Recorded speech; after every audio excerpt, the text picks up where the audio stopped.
Bonjour chères TikTokeuses, YouTubeuses, YouTubeurs, Facebookers et autres Instagrammeurs. Donc je suis Patrick Théodore. Je vais vous parler d'un soin d'âme, mais dans un apport pédagogique intéressant pour ceux et celles qui ont des déboires amoureux. Je viens d'avoir une séance avec une personne jeune qui me parle de ses déboires amoureux. Vous pouvez imaginer hein, la conclusion d'une histoire qui commence, qui dure quelques jours, et puis finalement on se retrouve avec le sentiment d'être utilisé par un garçon, et d'avoir juste passé un bon moment mais sans plus, et puis de remuer l'amertume. Donc là, bien, on a dans le soin d'âme une grand-mère qui est venue. Et cette grand-mère est un personnage qui a expliqué à sa petite fille que la vie passe très vite. Elle insistait beaucoup sur le côté que dans la vie, il y a beaucoup de choses à faire, des obligations. Elle me parlait des impôts, elle me parlait des emmerdes de la vie. Je crois que Charles Aznavour chantait une chanson, mes amis, mes emmerdes. Alors je pensais à ça. Et effectivement, elle disait qu'il y a une chose qui est belle dans la vie, c'est l'amour, la vie sentimentale, et que en fin de compte on peut vivre plein de choses difficiles au travail, plein de choses difficiles sur sa santé, mais la vie elle est faite pour finalement le seul souvenir qu'on a de la vie c'est de l'amour qu'on a reçu, les histoires sentimentales qu'on a vécues.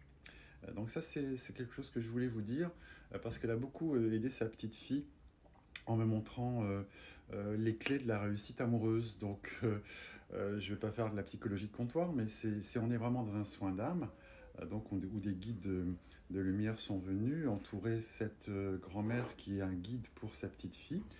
Il y avait beaucoup de significations, hein, comme quoi on ne se trompait pas, on était bien dans la grand-mère. Donc j'ai eu beaucoup de détails sur l'histoire de cette grand-mère, beaucoup de détails sur le pays qui lui a réussi, sur les envies de sa petite fille, tout ça. Donc après la petite connexion rationnelle des choses pour être rassuré en se disant on est bien avec la bonne grand-mère.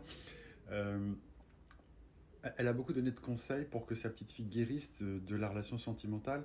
Et aujourd'hui, dans les relations sentimentales, beaucoup de gens me disent que c'est en fait comme une concurrence, une compétition.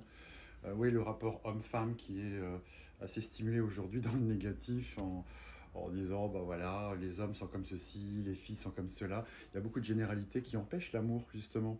Donc la grand-mère disait, pour être amoureuse quand on est une femme, pour être respectée, il faut pouvoir à la fois séduire, parce que de toute façon la relation amoureuse se fait pas sans la séduction, sans l'approche où je plais, je séduis, ce qu'on appelle les jeux amoureux, mais aussi de résister à l'autre. Donc elle me disait vraiment, la relation homme-femme, portez-la beaucoup pour la réussite, sur le fait de ne pas être soumis à l'homme, mais d'être à la fois celle qui offre évidemment de la joie, de la séduction, mais aussi qui dit non. Donc c'est facile à dire mentalement, mais justement, elle m'a montré une vie qu'elle avait eue en commun avec sa petite fille, où elles étaient mère-fille dans un autre pays, à un autre endroit sur la planète. On me parlait d'une tribu où les hommes étaient en responsabilité de la chasse, donc chasser des animaux féroces, mais aussi les femmes avaient un rôle important, pas uniquement d'être Madame Popote, procréation, séduire. Non, c'était que les femmes avaient comme euh, rôle de, alors surtout la personne qui me parlait, hein, d'élever des aigles qui étaient des animaux avec lesquels les chasseurs partaient en éclaireur. Alors c'est intéressant parce que quand on est une femme, élever des aigles, c'est quand même costaud. Donc comme la grand-mère me montrait en fait que la relation sentimentale se fait où l'homme te respecte en tant que femme quand il sent chez la femme ce côté intuitif et doux, et à la fois ce côté qui dit non pour pouvoir lui résister, et que l'homme aime cette femme qui lui résiste parce que c'est de l'intrigue. C'est justement rien n'est facile, rien n'est aussi facile que je l'aurais voulu, et la femme n'est pas au service de l'homme comme un paillasson. Voilà, et c'était drôle parce qu'en fait la grand-mère avait vécu sa vie elle-même, et elle disait qu'elle avait beaucoup été comme ça en résistance et que c'est là où la relation amoureuse naît, parce que ça donne un côté de frustration où je ne suis pas à 100% au service des besoins de l'homme et que en tant que femme, on se fait respecter. Autre chose, elle disait bien que quand on a une rupture sentimentale, on est dans le regret, dans la colère. Et cette colère nourrit en fait l'état d'esprit contre des hommes futurs rencontrables. Et elle disait que si tu penses que tu es effectivement dans le regret permanent par rapport à lui et que tu souhaites ta vengeance, tu vas rencontrer quelqu'un de nouveau qui va être lui effectivement dans le même genre de scénario puisque tu émets de toi-même une colère et que tout en bas, me disait cette grand-mère, tout en bas est immatériel, c'est-à-dire qu'on rayonne ce qu'on pense, ce qu'on est. Donc elle a aidé sa petite fille en lui expliquant que en étant dans cette situation du regret, elle allait réattirer une situation qui allait confirmer que, entre guillemets, les hommes sont tous des ceci, des cela, et que c'était pas comme ça qu'elle allait être heureuse. Alors comment passer dans, justement, on passe la page, on passe la page pour aller vers de nouveau l'espoir de rencontrer quelqu'un de bien. Donc elle disait vraiment, sache lui dire non, parce qu'en disant non, l'homme est intrigué et revient te voir. C'est ce qu'on appelle la séduction, l'intrigue et la montée en puissance de l'amour, du sentiment où bah, ma future femme, elle n'est pas à ma disposition, qu'à moi, elle sait me dire non. Donc on a cherché cette énergie dans cette vie où cette vie était éleveuse d'aigle. Et elle disait non à des guerriers. Ce jour-ci, tu pars pas avec cet aigle-là, mais avec celui-là.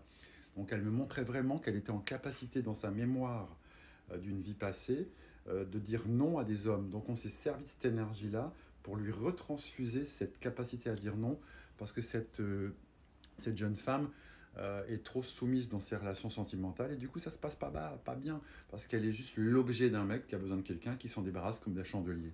Donc elle disait, si tu veux avoir une relation qui dure, sache dire non. On est parti chercher cette énergie dans une vie passée où elle disait non à des chasseurs en disant non, tu prends cet animal-là pour aller à la chasse et pas celui-là.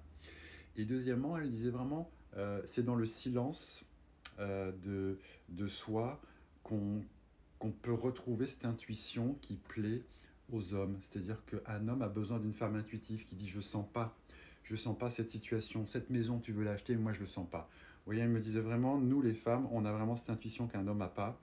Et donc, ce qu'il cherche dans la relation sentimentale, c'est cette faculté à être intuitive et pas être rationnelle. Et cette faculté à lui dire non de temps à autre.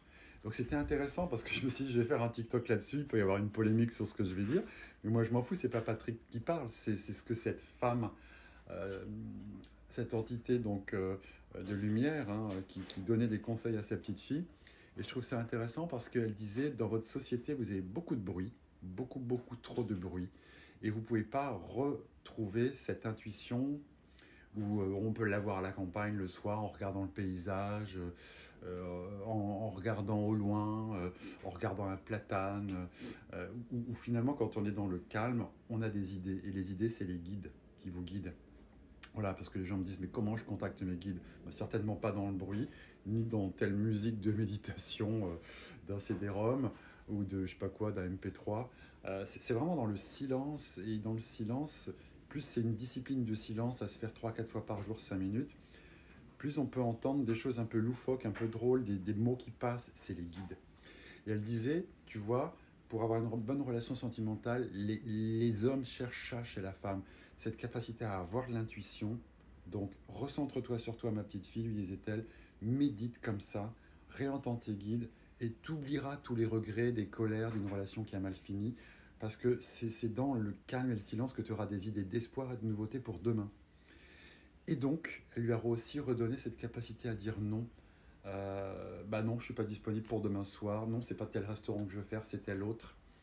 Et elle dit c'est ça qui crée l'intrigue sentimentale et qui crée le sentiment d'amour et de désir. Voilà, à bon entendeur, salut. Un joli soin d'âme. Je souhaite à cette jeune demoiselle d'avancer en relation avec sa grand-maman qui la guide des étoiles. Donc je suis Patrick Théodore, www.booster-du6coaching.fr, rubrique soins d'âme, 1 heure ou 1 heure et demie, et 15 minutes si vous voulez juste me parler comme ça pour voir si on peut travailler ensemble. Merci beaucoup, bonne journée, à bientôt.